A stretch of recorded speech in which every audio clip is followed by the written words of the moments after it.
Assalamualaikum warahmatullahi wabarakatuh. Kami dari kelompok 9 akan mempresentasikan hasil kerja kelompok kami dengan judul Analisis Laporan Keuangan Internasional. Sebelumnya, perkenalkan, nama saya Liviana Dwi Ramadhani dengan NIM 201600131 sebagai moderator akan memandu presentasi pada kali ini. Selanjutnya, untuk penyajian materi akan disajikan oleh rekan saya, Regita Cahyani Febrianti dengan NIM 201600095 dan Lila Sylvia Rahmawati Dewi dengan NIM 201600116. Selanjutnya, untuk penyajian materi akan saya serahkan kepada penyaji.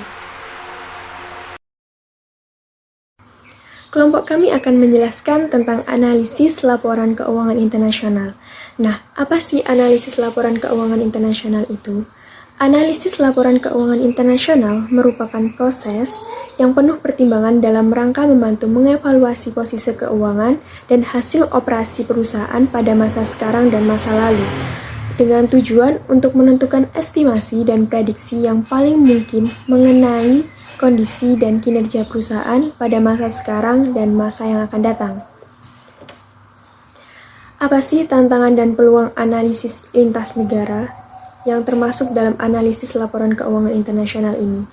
Analisis keuangan lintas negara menggunakan banyak yurisdiksi, negara-negara yang memiliki perbedaan yang dramatis dalam praktik akuntansi dan auditnya, kualitas pengungkapan, sistem hukum, dan aturan, sifat dan tingkat resiko bisnis, dan cara-cara melakukan bisnisnya.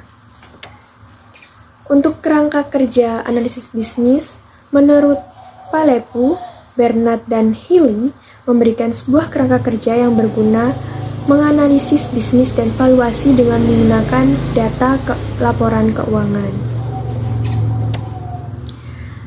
Adapun tahap-tahap analisis dari kerangka kerja, analisis kerangka kerja ada 4 tahap, yakni 1. Analisis strategi bisnis, 2. Analisis akuntansi, ketiga, analisis keuangan yang meliputi analisis rasio dan arus kas, dan yang keempat, analisis prospektif, yaitu peramalan dan valuasi. Analisis strategi bisnis internasional. Analisis strategi bisnis internasional ini merupakan prosedur-prosedur standar untuk mendapatkan informasi bagi analis strategi bisnis yang meliputi pemeriksaan lainnya.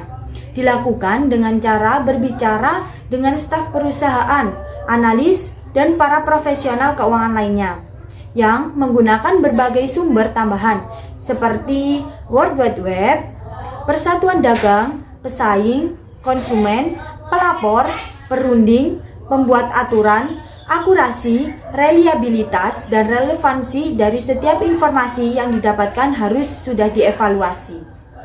Analisis akuntansi.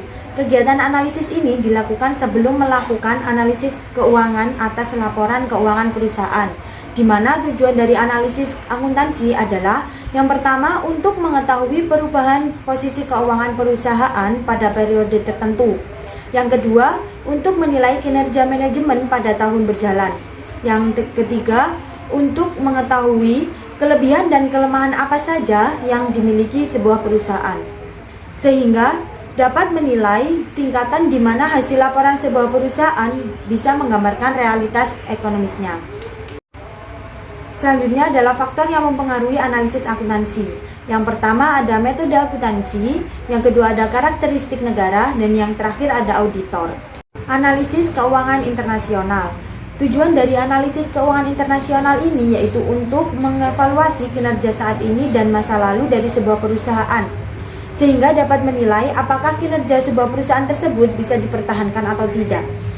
Alat bantu untuk menganalisis keuangan internasional ada yang pertama analisis rasio, yang kedua ada analisis arus kas, dan yang ketiga ada mekanisme penanggulangan. Analisis prospektif internasional. Analisis prospektif ini menggunakan 2 langkah. Yang pertama perhitungan perkiraan, di mana para analisis membuat perkiraan yang jelas mengenai prospek sebuah perusahaan berdasarkan strategi bisnis, akuntansi, dan analisis keuangannya. Dan yang kedua adalah valuasi, di mana para analis ini mengubah perkiraan kuantitatif menjadi perkiraan nilai sebuah perusahaan. Nah, para ahli ini dalam bidang valuasi internasional memberikan peringatan kepada mereka yang melakukan analisis perspektif internasional. Jadi, untuk kesimpulannya, yaitu analisis keuangan dan valuasi internasional digambarkan dengan banyaknya kontradiksi. Di satu sisi, pergerakan harmonisasi akuntansi yang cepat dapat menyebabkan tingginya komparabilitas informasi keuangan di seluruh dunia. Namun, masih banyak perbedaan dalam praktik laporan keuangan yang ada. Nah, itu tadi presentasi yang dapat kami sampaikan. Kurang dan lebihnya mohon maaf yang sebesar-besarnya.